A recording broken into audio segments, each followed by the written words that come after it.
Assalamualaikum warahmatullahi wabarakatuh. Innal hamdalillah nahmaduhu wa nasta'inuhu wa nastaghfiruh wa na'udzu billahi min shururi anfusina wa min sayyiati a'malina. May yahdihillahu fala mudilla lahu wa may yudlil fala hadiya lahu. Asyhadu an la ilaha illallah wahdahu la syarika lah wa asyhadu anna Muhammadan abduhu wa rasuluh. Ya ayyuhalladzina amanu taqullaha haqqa tuqatih wa la tamutunna illa wa antum muslimun. Ya ayyuhan nasu taqu rabbakum alladzi khalaqakum min nafsin wahidah wa khalaqa minha zawjaha wa batha minhuma rijalan katsiran wa nisaa'a wattaqullaha alladzi tasaaluna bihi wal arham innallaha kana 'alaikum raqiba. Ya ayyuhalladzina amanu taqullaha wa qulu qawlan sadida yuslih lakum a'malakum wa yaghfir lakum dhunubakum wa may yuti'illaha wa rasulahu faqad faza fawzan 'azima. Amma ba'd, fa inna asdaqal hadis kitabullah wa khairul hadi hadi Muhammadin sallallahu alaihi wasallam wa syarrul umur muhdatsatuha wa kullu muhdatsatin bid'ah wa kullu bid'atin dhalalah wa kullu dhalalatin finnar.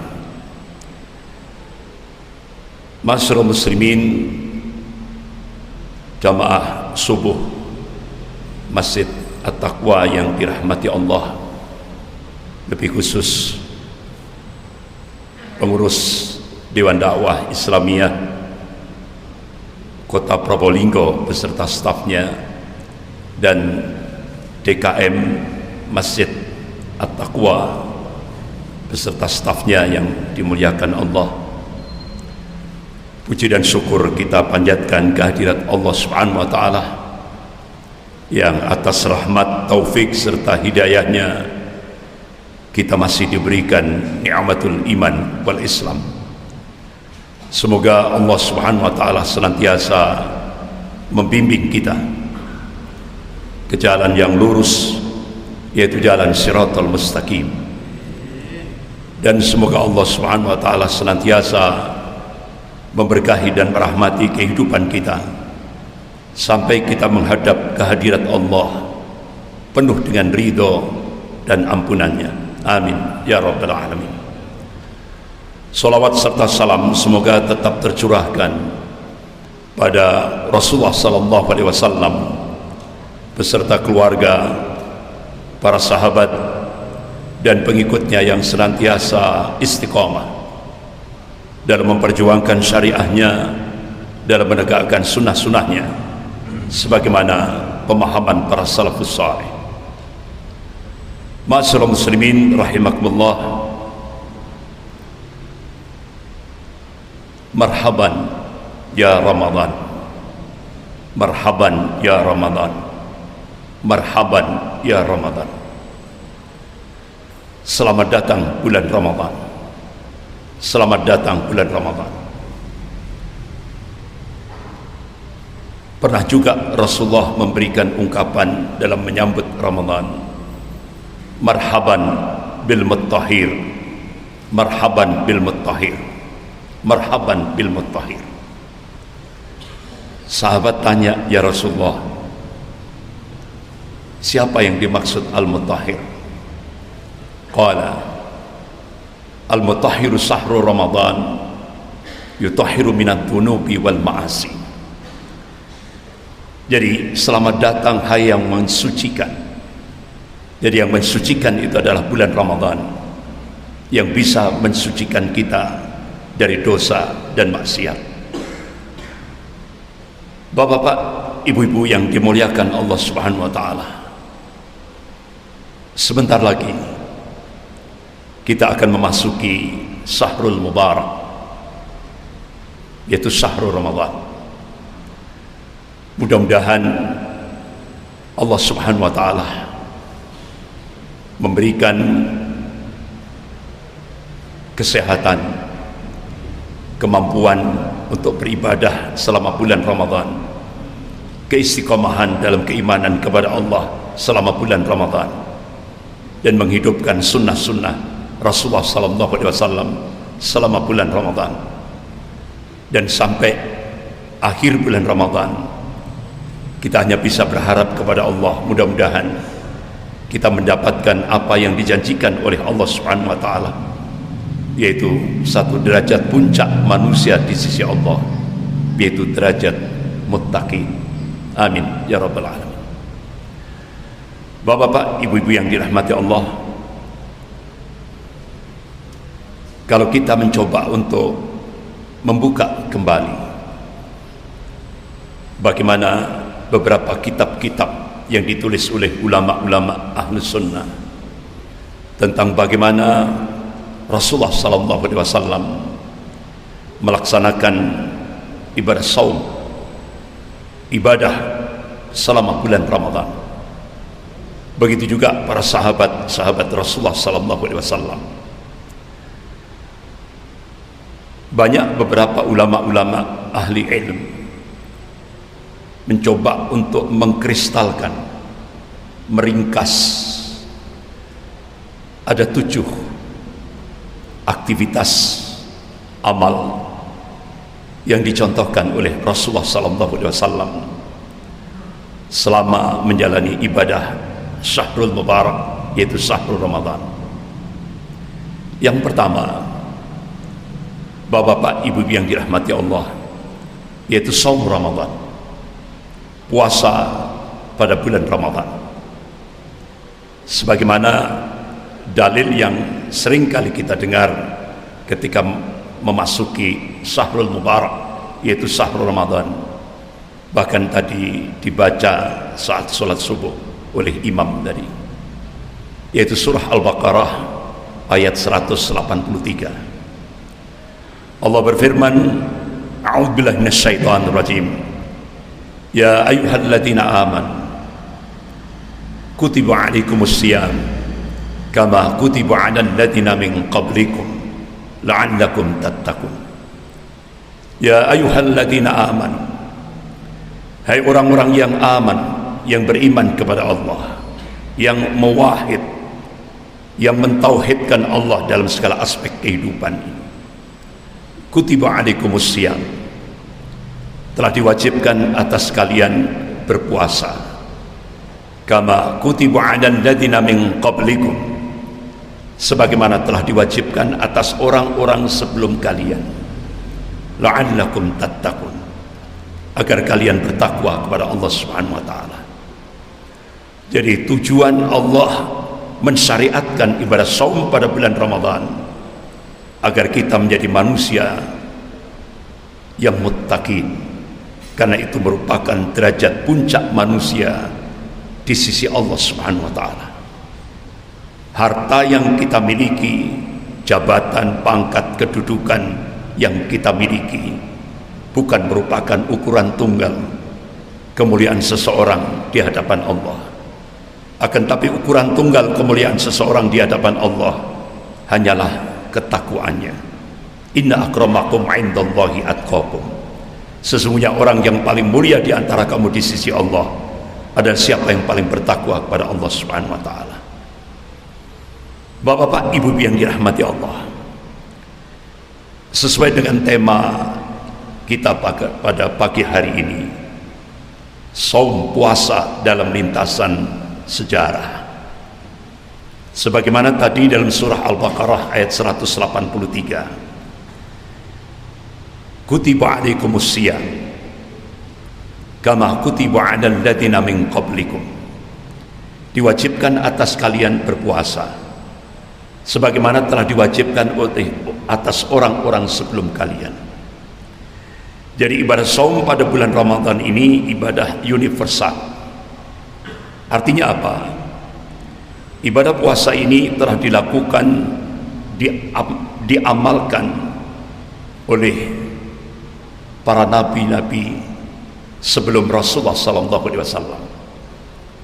Sebagaimana Al-Imam Ibnu Katsir rahimahullah, contoh Nabiullah Adam alaihissalam ketika beliau melakukan pelanggaran, kemudian otomatis beliau bertobat kepada Allah Subhanahu wa taala sebelum diturunkan di muka bumi ini. Beliau melaksanakan ibadah shaum, tujuannya untuk bertobat kepada Allah Subhanahu wa taala. Al-Imam Ibnu Katsir rahimahullah, shaum yang dilakukan oleh Nabiullah Adam alaihissalam itu 13, 14, 15 bulan Qamariyah atau yang disebut dengan Yaumil Bid, puasa tengah bulan, tanggal 13, 14, 15. Itu yang diungkap oleh Al-Imam Ibnu Katsir rahimahullah tentang puasa yang dilakukan oleh Nabiullah Adam alaihissalam. Kemudian Nabiullah Nuh alaihissalam, beliau berpuasa selama beliau berada di perahu ketika Allah turunkan bencana banjir bandang. Beliau melaksanakan ibadah shaum, puasa ketika menghadapi bencana banjir bandang pada saat itu. Begitu juga Nabiullah Musa alaihissalam bersama pengikutnya dari kalangan Bani Israel, beliau juga melaksanakan ibadah shaum, yaitu 40 hari. Begitu juga Nabiullah Isa alaihissalam, beliau juga melaksanakan ibadah shaum. Jadi dari kalangan al-Yahud wan Nasara, orang-orang Yahudi dan orang-orang Nasrani juga melaksanakan ibadah shaum, puasa, tapi berbeda dengan apa yang dilakukan, dicontohkan oleh Rasulullah sallallahu alaihi wasallam. Oleh karena itu Rasulullah sallallahu alaihi wasallam memerintahkan kepada para sahabatnya, qala Rasulullah sallallahu alaihi wasallam, khaliful yahud, khaliful nasara, khaliful majusi. Berbedalah kalian dengan Yahudi, berbedalah kalian dengan Nasrani, berbedalah kalian dengan Majusi. Sehingga pada saat Rasulullah sallallahu alaihi wasallam benar-benar puasa itu benar-benar sempurna. Jadi manhajnya, metodenya berbeda dari nabi-nabi sebelumnya. Jadi Rasulullah sallallahu alaihi wasallam memberikan satu contoh konkret bagaimana melaksanakan ibadah shaum pada bulan Ramadan. Ya. Pernah bapak-bapak, ibu-ibu yang dirahmati Allah, datang seorang sahabat, beliau Abu Umamah radhiyallahu anhu. Beliau bertanya kepada Rasulullah sallallahu alaihi wasallam, ya Rasulullah, amalan apa yang bisa memasukkan seorang hamba ke dalam surganya Allah Subhanahu wa taala? Rasulullah berikan jawaban, qala alaika bisawm fa innahu la mithla. Kerjakan puasa, karena ibadah puasa itu nilai pahalanya tidak ada yang sebanding. Seperti itu Rasulullah mengabarkan. Bahkan ada seorang sahabat datang kepada Rasulullah, ya Rasulullah, saya sudah bersyahadat, asyhadu an la ilaha illallah wa asyhadu anna Muhammadar Rasulullah. Kemudian saya tunaikan salat 5 waktu, saya tunaikan zakat, saya laksanakan ibadah shaum pada bulan Ramadan. Ya Rasulullah, malam hari kami tegakkan qiyamul lail, salat malam pada bulan Ramadan. Ya Rasulullah, kira-kira kami dimasukkan ke dalam golongan apa ya Rasulullah? Rasulullah berikan jawaban, qala minas siddiqin wasyuhada. Masya Allah, ini hadis sahih rawahu Ibnu Hibban. Jadi kalau kita bersyahadat, kita tunaikan sholat 5 waktu, kita tunaikan zakat, kita saum pada bulan Ramadan, malam hari kita tegakkan qiyamul lail, sholat malam, sholat tarawih, Rasulullah mengabarkan kita akan dimasukkan ke dalam golongan orang-orang yang siddiq dan syuhada. Masya Allah, orang yang benar imannya dan orang yang mati syahid. Masya Allah, luar biasa. Bapak-bapak, ibu-ibu yang dirahmati Allah, bahkan dalam surah An-Nisa ayat 69 Allah berfirman, a'udzubillahi minasyaitonir rajim, wa may yuti'illaha wa rasulahu fa ulaika ma'al ladzi an'ama Allahu 'alaihim minan nabiyyin was-siddiqin wasyuhada was-shalihin wa hasuna ulaika rafiqa.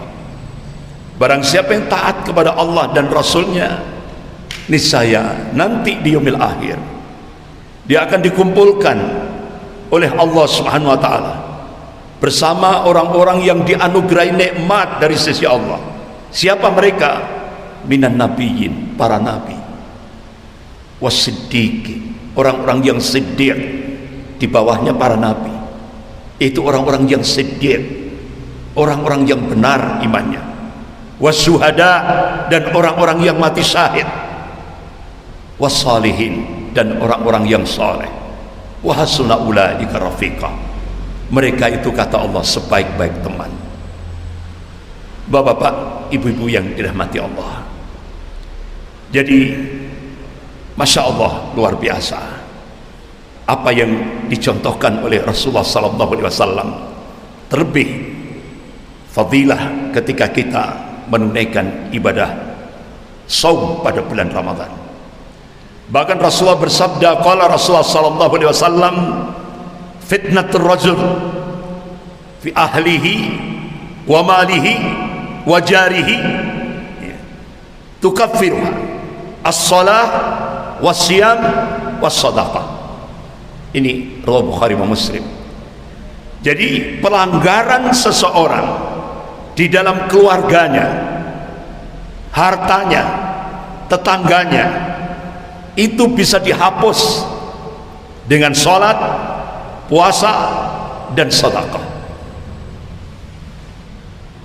Bahkan Rasulullah SAW mengabarkan kepada umatnya, qala Rasulullah SAW, man shoma Ramadan imanan wa ihtisaban ghufira lahu ma taqaddama min dambi.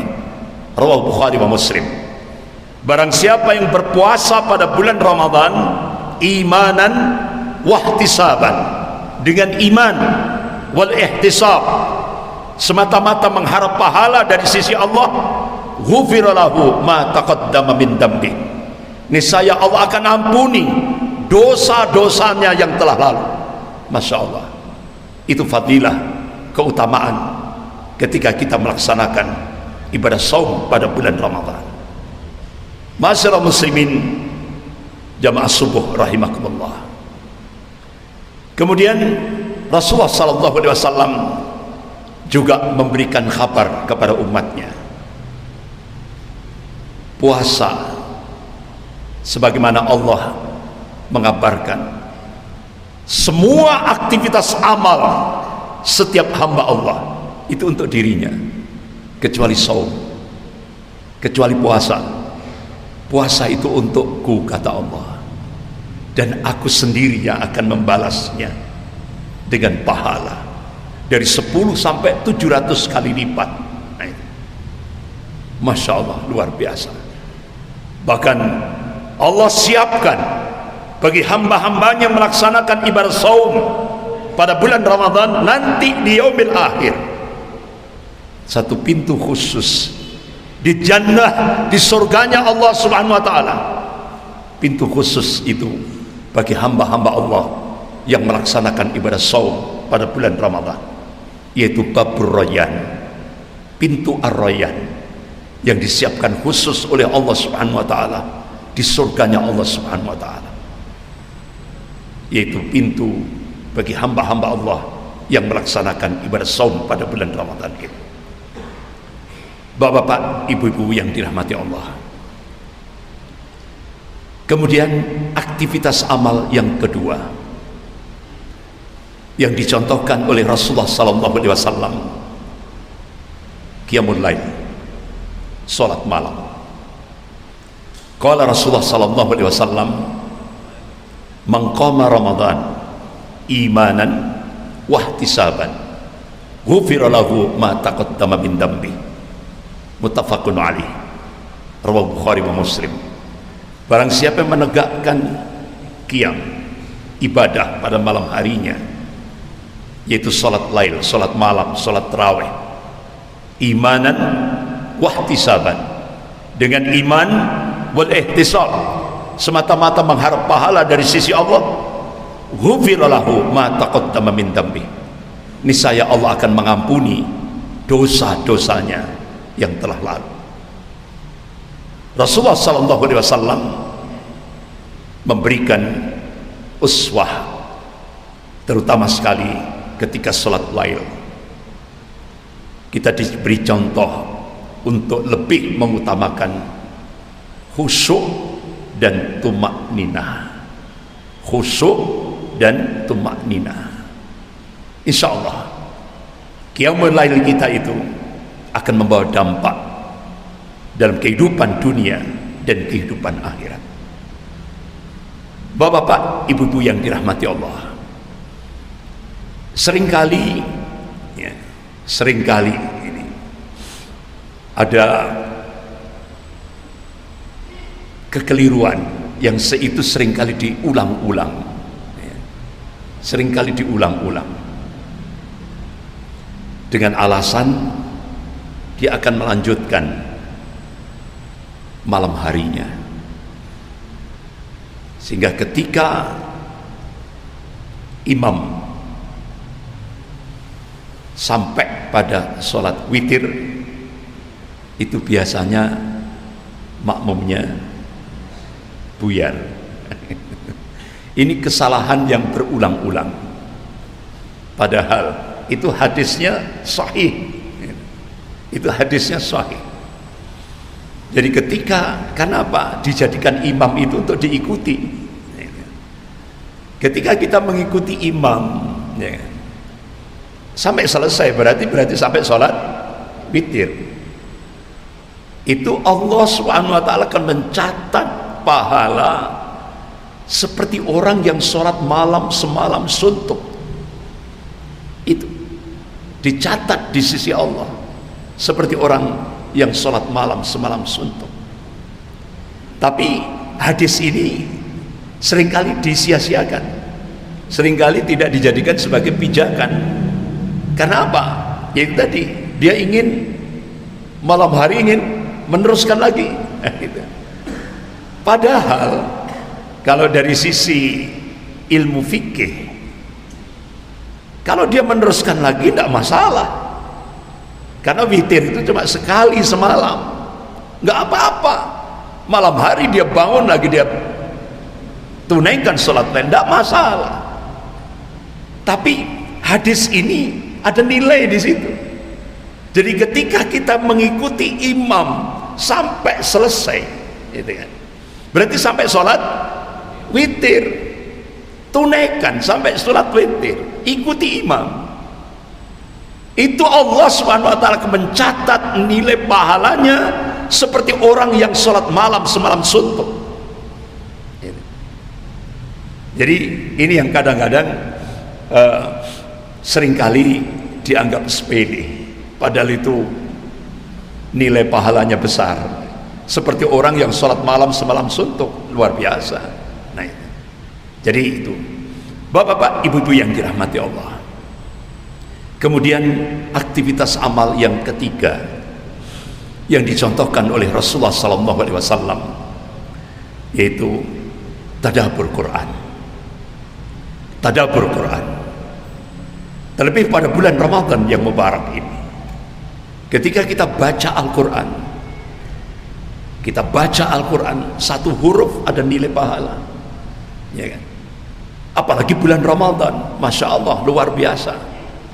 Para sahabat Rasulullah SAW baca 10 ayat Al-Quran, dikaji, dipelajari, dihayati kandungan ayat-ayat itu. Kenapa? Al-Quran ini al-huda, petunjuk.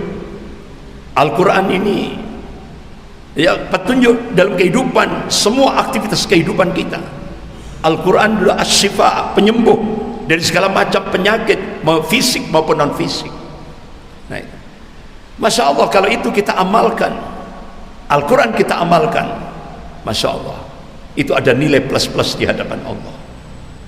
Jadi tadabbur Quran ini dicontohkan oleh para sahabat Rasulullah, dibaca, dikaji, dihayati kandungan ayat itu, kemudian diamalkan dalam hidup dan kehidupan ini.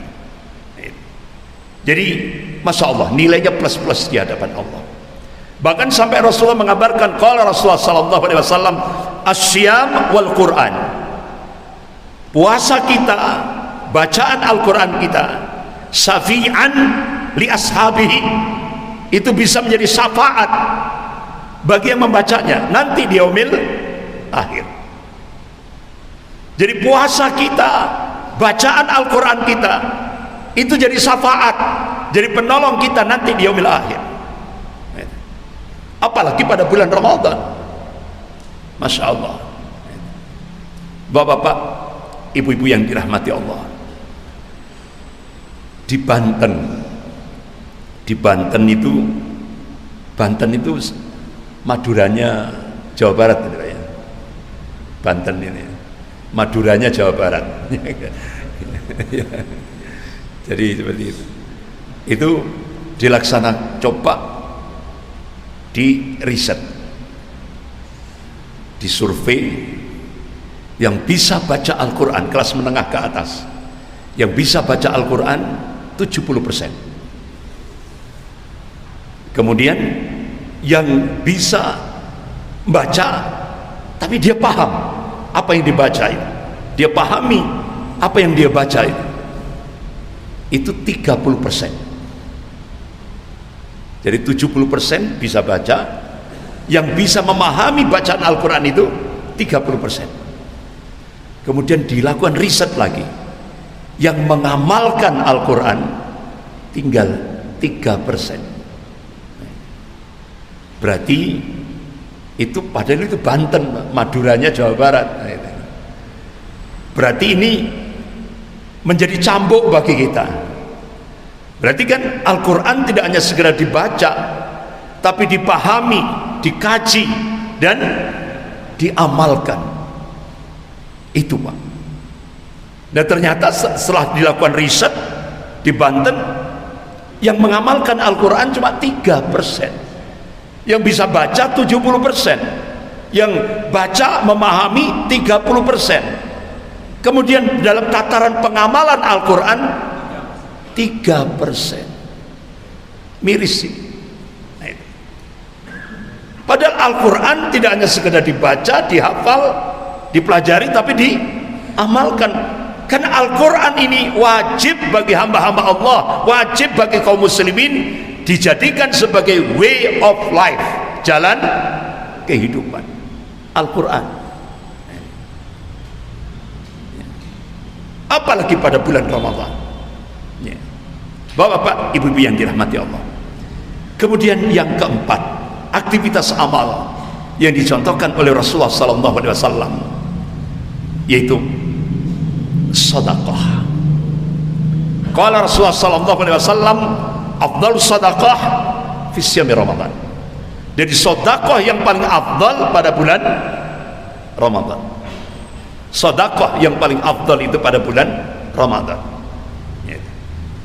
Bapak-bapak, ibu yang dirahmati Allah, Masya Allah, dengan sedekah insya Allah kita diampuni dosa-dosa kita oleh Allah. Dengan sedekah insya Allah kita akan dimuliakan oleh Allah fid dunya wal akhirah.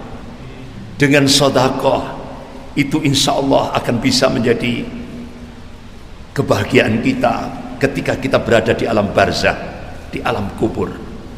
Dengan sedekah itu bisa membuat kita tersenyumkan pada saat kita menghadap Allah. Dengan sedekah, dan banyak sekali fadilah keutamaan sedekah. Nah, sedekah itu tidak hanya ngasih fulus, ya kan? Kita memberikan nasihat kepada sesama muslim juga sedekah. Ketika kita mencegah sesama muslim yang mau berbuat maksiat, itu juga sedekah. Ketika kita mencegah kemungkaran, itu juga sedekah. Itu. Jadi kadang-kadang ada salah persepsi. Sedekah itu hanya ngasih fulus. Nah, itu. Enggak. Bahkan Rasulullah SAW, apalagi kalau itu kita lakukan pada bulan Ramadan, Masya Allah, nilainya plus. Contoh itu tadi, sedekah tadi, ya kan? Kalau Rasulullah SAW, balik tamiru bil ma'ruf wa tanhauna 'anil munkar hatta idza ra'aitum suhan muta'an wa bi'an wa dunya mu'taratan wa izaba kulli dira'yin bi ra'yihi fa'alaka ya'ni bi nafsik wa da'ankal awam fa inna min wara'ikum ayyam as-sabr as-sabru fihi mithlu qabdi 'alal jamri lil amili fihim ajr 50 rajulan ya'maluna mithla amalihim. Ya Rasulullah, ajr 50 minhum? La, ajr 50 minkum.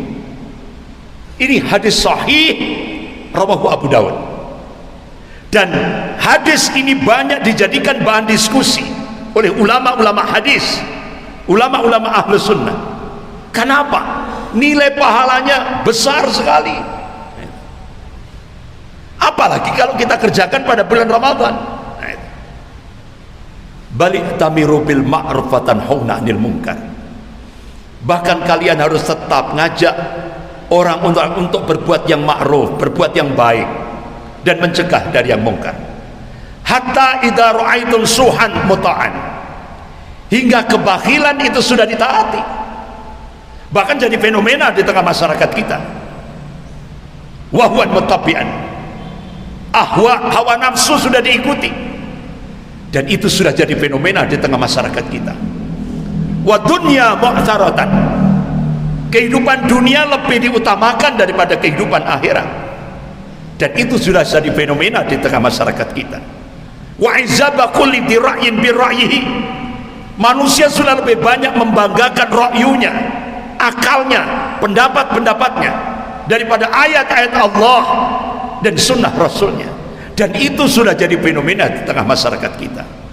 Jadi kalau sudah 4 fenomena ini muncul di masyarakat kita, Rasulullah berikan wasiat, fa'alaika ya'ni binafsik, perhatikan diri kalian. Ini wasiat dari Rasulullah, perhatikan diri kalian.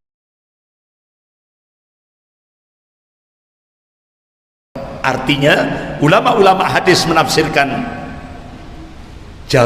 jangan sampai kita larut pada 4 fenomena tadi. Fa inna min waraikum ayyamas sabr, sebentar lagi kata Rasulullah, kalian akan mendapati hari-hari kesabaran. Itu ulama-ulama hadis menafsirkan, saat itu Allah akan melipat gandakan pahala bagi hamba-hambanya. Sampai Rasulullah memberikan gambaran, kalau kamu sanggup hidup seperti itu, artinya apa? Kita tetap mentauhidkan Allah dalam segala aspek kehidupan. Kita ittiba kepada Rasulullah sallallahu alaihi wasallam. Kita tegakkan amar ma'ruf nahi munkar, mulai dari diri kita, keluarga kita, lingkungan kita, masyarakat kita. Rasulullah memberikan kabar, gambaran kondisi hidup kita digambarkan oleh Rasulullah, al-qabidu ala jamri, bagaikan memegang bara api. Itu bahasa kinayah, kiasan, artinya risikonya berat, tantangannya banyak, musuhnya juga banyak. Kalau kita sanggup hidup seperti itu, Rasulullah memberikan busra, berita gembira. Apa? lil amili fihim ajr 50 rajulan ya'maluna mithla amali. Kalian akan mendapatkan pahala sebanyak 50 orang yang beramal semisalnya. Sahabat tanya, ya Rasulullah, ajr 50 minhum, apakah yang kau maksudkan dari kalangan mereka? La, tidak. Ajr 50 minkum, dari kalian. Artinya apa? Ketika kita istiqamah mentauhidkan Allah, ittiba kepada Rasulnya, kita tegakkan amar ma'ruf nahi mungkar, terlebih pada bulan Ramadan yang mubarak, itu nilai pahalanya kata Rasulullah seperti 50 amalan sahabat Rasulullah sallallahu alaihi wasallam. Masya Allah, luar biasa. Tapi biasanya kalau sudah ada berita gembira gini, yang ngamalkan sedikit atau banyak? Sedikit. Biasanya gitu. Contoh ini. Ketika Rasulullah ketemu dengan Abu Darda radhiyallahu anhu. Wahai Abu Darda, inginkah kamu aku tunjukkan satu aktivitas amal yang bisa menghapus dosa, bisa mengangkat derajat di sisi Allah, bahkan nilai pahalanya kata Rasulullah melampaui ibadah sholat, puasa dan sedekah. Akhirnya Abu Darda, bala ya Rasulullah, tentu ya Rasulullah, saking senengnya kan. Akhirnya dijawab oleh Rasulullah, qala al-islah dzatil baini, islah, mengislahkan, mendamaikan sesama muslim yang lagi konflik. Itu nilai pahalanya melampaui ibadah sholat, puasa dan sedekah. Jadi juru damai itu nilai pahalanya melampaui ibadah sholat, puasa dan sedekah. Nah sekarang saya tanya, jawab dengan jujur, yang jadi juru damai dengan yang jadi kompor lebih banyak jadi mana? Kompor. Nah itulah, kadang-kadang kalau sudah ada berita gembira gitu, nilai plus itu, ya Allah, itulah. Astagfirullah. Bapak-bapak, ibu-ibu yang dirahmati Allah. Kemudian aktivitas amal yang ke berapa? 5. Rasulullah sallallahu alaihi wasallam memberikan contoh konkret, yaitu iftar shaim, memberi buka kepada orang yang berpuasa. Kalau bahasa kita ini apa? Takjil. Nah, takjil. Masya Allah, itu di terutama di majelis-majelis taklim, ibu-ibu, Masya Allah. Jadi sebelum bulan Ramadan saja mereka sudah siap semuanya. Jadi sudah menyiapkan takjil. Makanya kalau ada takmir masjid menyerukan untuk persiapan takjil itu, wah itu kita harus benar-benar semangat itu. Jadi kalau bisa rebutan pahala, ya kan, berebut gitu. Walaupun cuma satu gelas minum, itu kata Rasulullah nilai pahalanya seperti orang yang berpuasa, dan Allah tidak mengurangi sedikit pun pahalanya. Walaupun kita hanya ngasih segelas air takjil. Jadi ketika kita memberikan takjil atau buka puasa pada orang yang shaim, itu nilai pahalanya kata Rasulullah seperti orang yang berpuasa, dan Allah tidak mengurangi sedikit pun pahalanya. Kemudian aktivitas amal yang ke-6, umrah di bulan Ramadan. Qala Rasulullah sallallahu alaihi wasallam, umrah fi Ramadan ta'dilu hajjatan ma'i. Ini hadis sahih rawahu Muslim. Jadi umrah pada bulan Ramadan itu nilai pahalanya seperti haji bersamaku kata Rasulullah. Nah, itu. Tapi sekarang agak itu, biayanya juga mahal, ya kan? Ya kan? Apalagi kena COVID-19 ini, ya kan? Nah itu Indonesia sepertinya ini depending gitu, ya kan? Ya, tapi kira-kira ada jalan keluar enggak? Masih ada jalan keluar. Kalau tahun ini kita karena mungkin COVID-19 atau dan sebagainya, kita belum diberi kemampuan oleh Allah untuk umrah pada bulan Ramadan. Masih ada solusi. Apa? Sholat subuh berjamaah di masjid, bukan di rumah. Sholat subuh berjamaah di masjid. Ba'da sholat subuh, zikrullah, doa, tadabbur Quran, ya kan? Sampai waktu suruh, terbit matahari, agak ditambah gitu. Laksanakan sholat sunnah Isyraq 2 rakaat. Itu nilai pahalanya kata Rasulullah seperti haji dan umrah. Tammatin, tammatin, tammatin, sempurna, sempurna, sempurna. Allahu Akbar. Jadi masih ada kesempatan berarti. Jadi kalau tahun ini tidak bisa umrah di bulan Ramadan, ya itu tadi, gantinya sholat subuh berjamaah, ya kan? Sampai waktu suruk terbit matahari, ya tadi sampai tambahlah sekian menit gitu ya, supaya benar-benar terbit matahari. Langsung tunaikan sholat sunnah Isyraq 2 rakaat. Ya.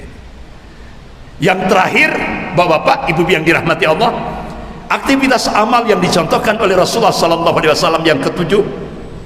Qala Rasulullah SAW, ya'takiful usra fi akhir fi siyami Ramadan.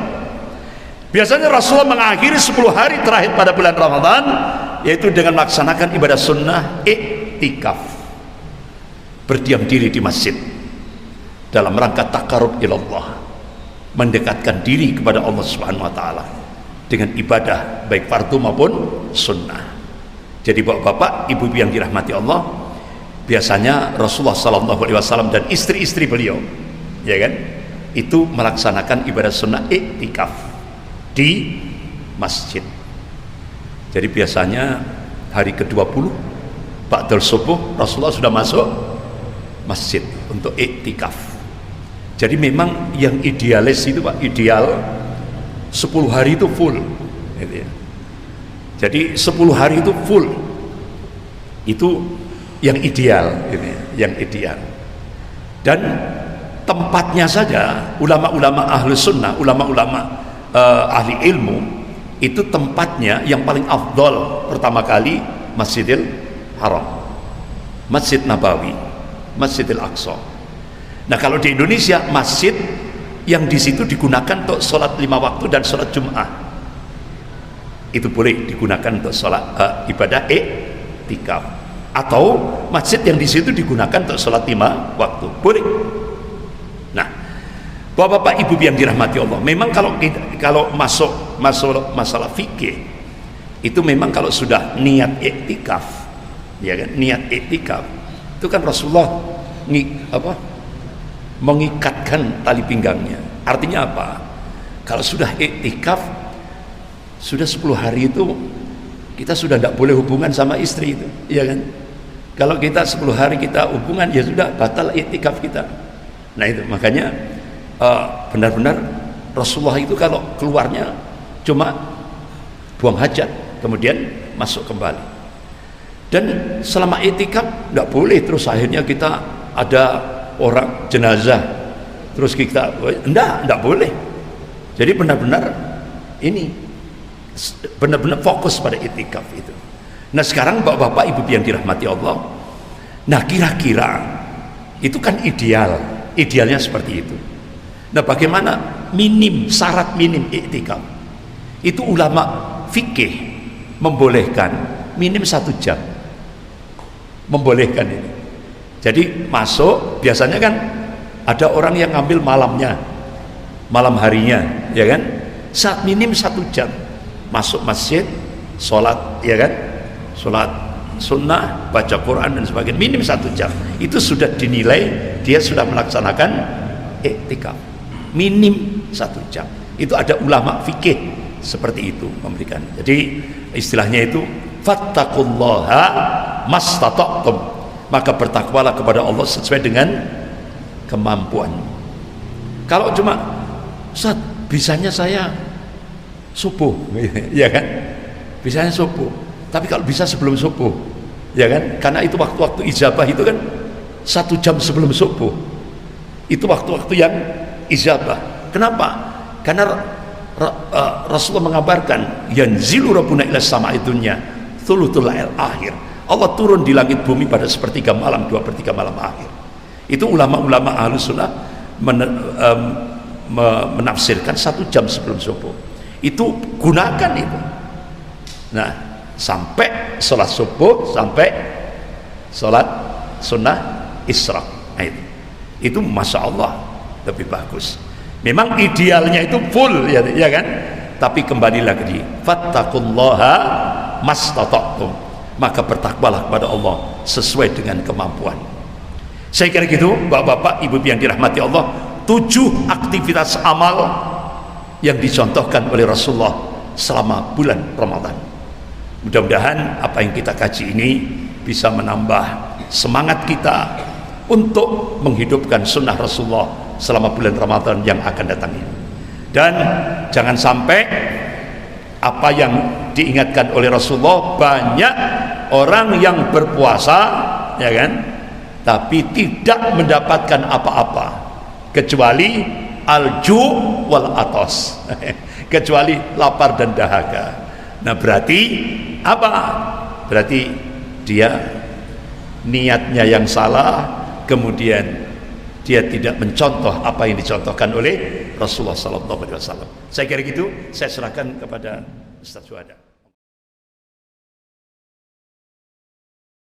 Bapak-bapak, ibu-ibu yang dirahmati Allah, tentang sholat sunnah Isra itu begitu gitu ya, ada di ini digital, kalau bisa ditambah 5 menit 10 menit lah gitu, baru kita tunaikan sholat sunnah Isra ya, gitu. Jadi terbit, setelah terbit matahari baru sholat sunnah Isra.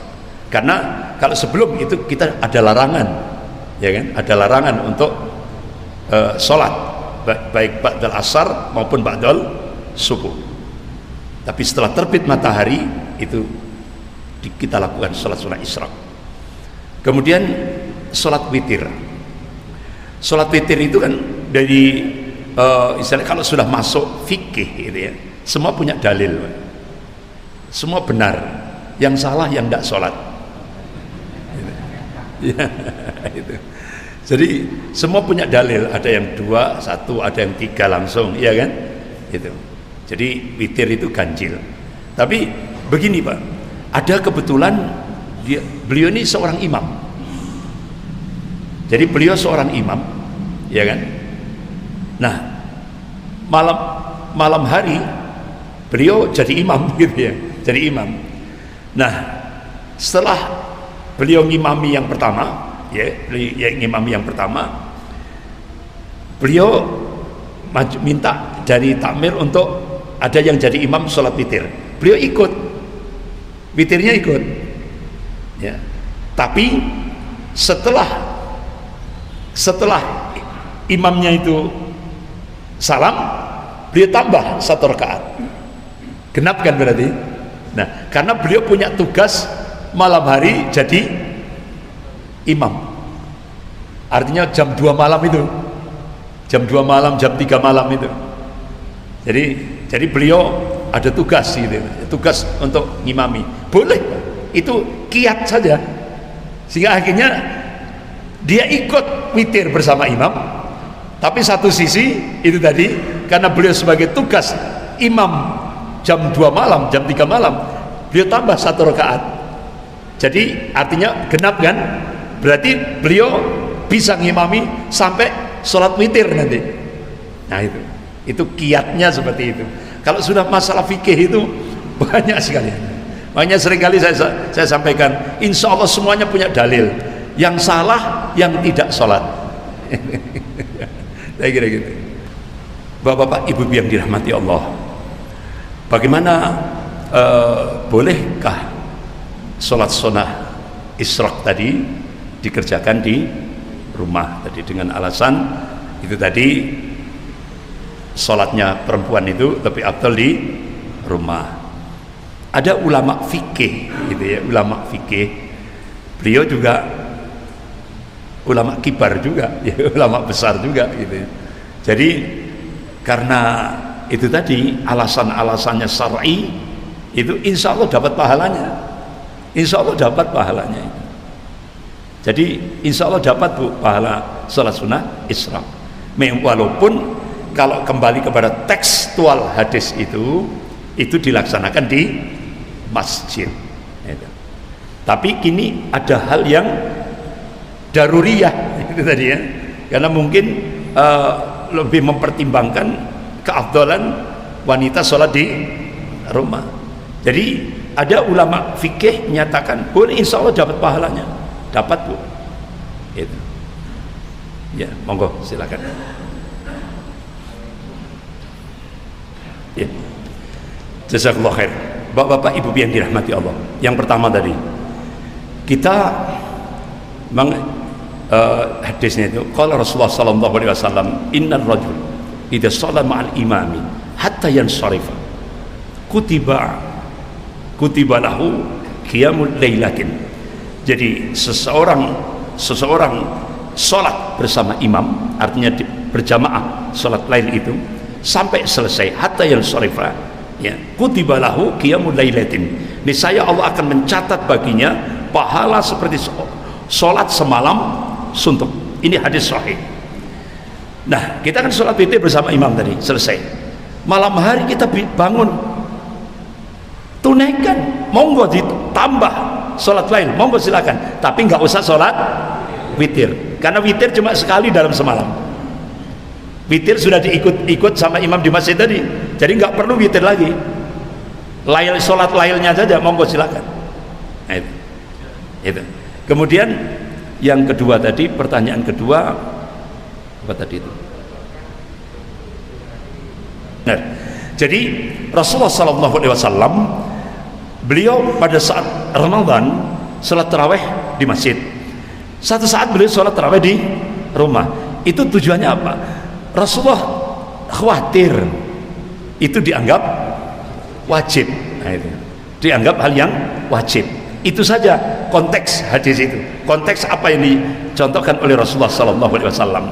Kemudian akhirnya sampai Rasulullah wafat, kemudian ada Khalifah Umar bin Khattab radhiyallahu an, akhirnya beliau mencoba untuk ijtihad, ya kan, sehingga akhirnya sholat tarawih berjamaah di masjid, karena itu ada nilai pahala itu kan. Nah sekarang bagaimana menghadapi kondisi seperti itu? Satu sisi Rasulullah seperti itu, satu sisi sahabat seperti itu. Nah, Rasulullah memberikan arahan yang konkret. Qala Rasulullah sallallahu alaihi wasallam, "Fa'alaikum bisunnati wa sunnatil khulafa'ir rasyidin al-mahdiyyin min ba'di. Tamassaku biha wa'du 'alaiha bin nawajid." Ditambah lagi oleh Rasulullah, "Wa iyyakum muhdatsatil umur." Ya. Wa kullu muhdatsatin bid'ah wa kullu bid'atin dhalal wa kullu dhalalatin finnar. Jadi berpegang teguhlah kalian pada sunnahku dan sunnah sahabat khulafaur rasyidin, ya kan, khulafaur rasyidin al-mahdiyyin yang diberi petunjuk membak di sesudahku. Bahkan Rasulullah menegaskan tamassaku biha wa'adu 'alaiha binawajid, pegang kuat-kuat sunnah Rasulullah itu, gigitlah sunnah Rasulullah itu dengan gigi geraham. Jadi bisa kita siasati itu, ya kan. Jadi tentang fadilah berjamaah tadi, ketika kita sholat tarawih berjamaah nilai pahalanya lebih tinggi. Tapi dalam niat jangan sampai menganggap itu wajib. Tetap itu ibadah sunnah. Tetap itu niatkan itu ibadah sunnah. Jadi kekhawatiran Rasulullah ini dianggap ibadah wajib, padahal enggak, itu sunnah. Yang penting khusyuk dan tumak-ninah.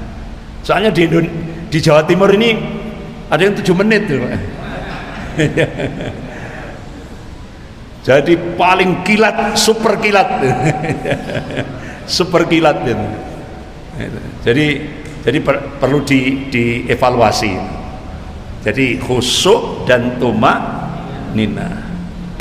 Bapak-bapak, Ibu yang dirahmati Allah, memang ada dalil tadi, afdhalus shadaqah fi siyami Ramadan. Sedekah yang paling afdal itu di bulan Ramadan.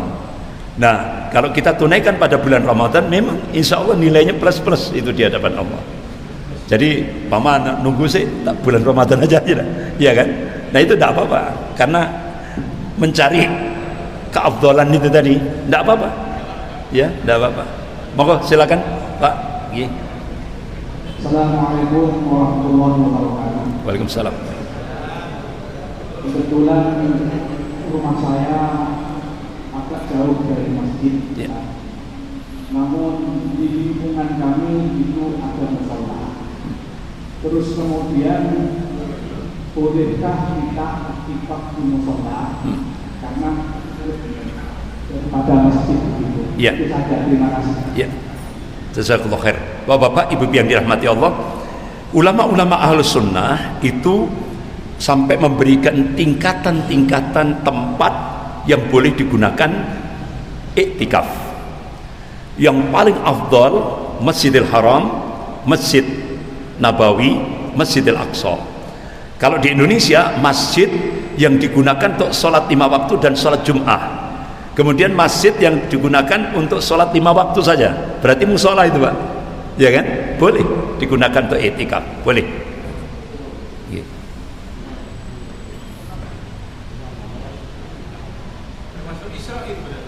Ya, boleh. Ya. Oh ya. Ya, bapak-bapak, ibu yang dirahmati Allah, bulan Ramadan itu Rasulullah mengabarkan syahrul jihad, bulannya jihad. Nah, nilai pahalanya plus di hadapan Allah. Qala Rasulullah sallallahu alaihi wasallam, ra'sul amril Islam wa amutus shalah wa dirwatus sanamil jihad fisabilillah. Ini hadis sahih riwayat Muslim. Pokok sesuatu itu Islam, tiangnya salat. Puncak amal di dalam Islam itu adalah al jihad fisabilillah, berjihad, berjuang di jalan Allah. Bahkan bapak-bapak, ibu yang dirahmati Allah, sampai Rasulullah memberikan warning, barang siapa dari umat Rasulullah selama hidupnya belum pernah berjihad di jalan Allah, selama hidupnya tidak ada cita-cita, tidak ada angan-angan untuk berjihad fisabilillah, kalau dia mati saat itu, kata Rasulullah, qala matal su'batin min nifaq, kata Rasulullah, matinya termasuk dalam salah satu cabang kemunafikan, mati dalam keadaan munafik. Nah, sekarang bapak-bapak, ibu yang dirahmati Allah, sampai akhirnya Allah ungkap dalam surah At-Taubah. Makanya kalangan mufassir menyebut Al-Wadihah, membongkar karakter munafik gitu. Coba kalau kita lihat di lapangan, kalau orang mukmin sholat, orang munafik sholat. Kalau orang mukmin puasa, orang munafik puasa. Kalau orang mukmin haji dan umrah, orang munafik haji dan umrah. Kalau orang mukmin bangun masjid, orang munafik bangun masjid. Nah sekarang apa tolok ukurnya, barometer yang membedakan antara mukmin dan munafik? Allah ungkap dalam surah At-Taubah ini, hayya alal jihad. Ketika Allah panggil untuk jihad fisabilillah, pasti orang munafik mundur. Nah sekarang program Dewan Dakwah itu mengajak untuk jihad di pedalaman, dakwah jihad fisabilillah di pedalaman. Kenapa Pak, Bu? Di pedalaman-pedalaman itu kita sudah kalah cepat Pak. Misionaris dari luar negeri itu yang lebih banyak di pedalaman-pedalaman, sementara kita banyak ngantong di kota, ya kan? Ngantong di kota. Nah ini Dewan Dakwah mencoba untuk memberikan, mengajak untuk jihad fisabilillah, terlebih pada bulan Ramadan. Ini berarti nilainya plus di hadapan Allah, kesempatan emas itu untuk menopang, mensupport para dai-dai yang ada di pedalaman-pedalaman itu. Nah dai-dai yang Dewan Dakwah ini kan ketika di pedalaman itu kan ya mungkin dia hanya sebatas ini apa peralatannya, peralatan jadul, sementara misionaris bawa helikopter sendiri, semuanya serba canggih. Tapi Masya Allah, begitu dai-dai Dewan Dakwah digerakkan di pedalaman, Masya Allah, banyak umat Islam yang terselamatkan dari bahaya pemurtadan. Makanya bapak-bapak, ibu yang dirahmati Allah, itu mantan Danjen Kopassus, itu Bapak Mayor Jenderal Sutomo. Ketika beliau di Papua, langsung masuk ke bandara-bandara perintis. Itu ternyata bapak-bapak, ibu yang dirahmati Allah, itu semua milik misionaris Katolik. Bandara-bandara perintis itu, mereka bawa helikopter sendiri masuk ke pedalaman-pedalaman. Itulah mereka. Makanya mereka banget luar biasa, ya kan? Dan sementara kita kalah cepat.